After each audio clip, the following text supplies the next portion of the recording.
কাচ্চি ভাইতে কাচ্চি খেতে যে এত অপমান হব কখনোই ভাবতে পারিনি। কাচ্চি না পেয়ে আমরা কী খেলাম আর কোথায় গেলাম সেটাও আজ আপনাদের সাথে শেয়ার করব। হ্যালো এভরিওয়ান, আসসালামু আলাইকুম। সবাই কেমন আছেন? আশা করি সবাই ভালো আছেন। আলহামদুলিল্লাহ আমরাও ভালো আছি। প্রথম কুষ্টিয়াতে কাচ্চি ভাই রেস্টুরেন্ট হয়েছে, আর এই রেস্টুরেন্টের কথা শুনে লোভ সামলাতে না পেরে আমরা চলে আসি কাচ্চি খাওয়ার জন্য।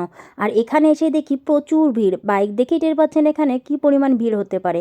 উপরের দিকে একটু খেয়াল করে তাকালেও বুঝতে পারবেন এত ভিড় যে আমি এক বাইক থেকে নেমে যখন তাদের রেস্টুরেন্টে ঢুকবো, যার না ভিতরে না ঢুকতে ঢুকতে ওনারা বলে ভাই শেষ হয়ে গেছে। কি একটা অপমান বলেন তো।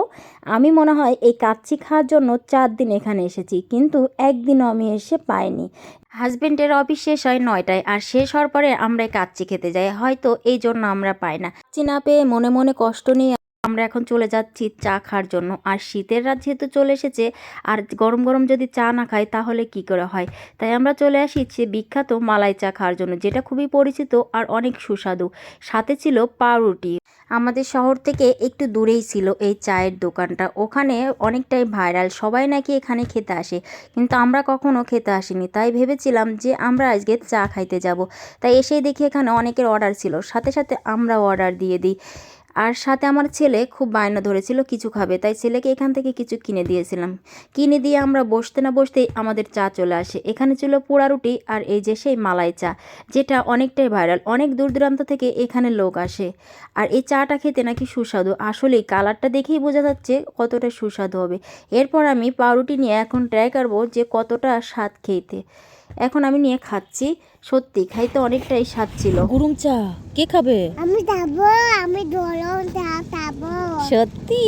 হ্যাঁ। আচ্ছা, আম্মু খাবে? হ্যাঁ, আমি খাবো। গরম গরম গরম। এবে আমি খাবো। আমার ছেলেও এদিকে বায়না ধরেছে সেও চা খাবে, তাই আমি তো মা হয়ে সেটা পারি না, তাই মা ছেলে মিলে দুইজনে ভাগ করে আমরা চা খেলাম। যেহেতু সে পুরোটা খেতে পারবে না, তাই আমরা দুইটাই নিয়েছিলাম। এদিকে চায়ের কাপটা দেখে আমার খুবই পছন্দ হয়েছে, দেখতে অনেকটাই সুন্দর ছিল। চা খাওয়া শেষ করে বাসায় ফেরার পথে ডিম দেখে আমার ছেলে বায়না ধরেছিল সে ডিম নেবে, তাই আমরা ওখান থেকে না খেয়ে আমরা বাসায় পার্সেল করে নিয়ে চলে আসি। এসেই দেখি এই যে এখন আমরা ডিমটা ছুলে আমার বাচ্চাকে দিব। আমার ছেলে তো খুবই খুশি, কারণ সে ডিম খেতে খুবই পছন্দ করে।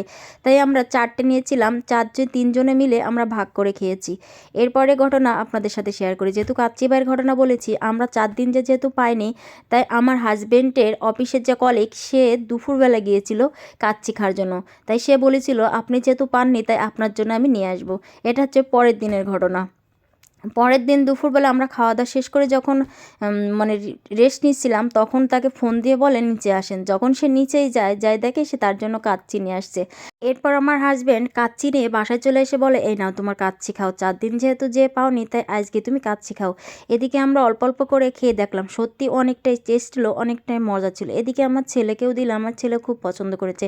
কাচ্চি খেতে কে কে পছন্দ করো অবশ্যই তোমরা কমেন্ট করে জানিয়েছো। আমার ভিডিওটা কেমন হয়েছে সেটাও কমেন্ট করে জানিয়ে যেও। সবাই ভালো থেকে সুস্থ থেকে, আল্লাহ হাফেজ।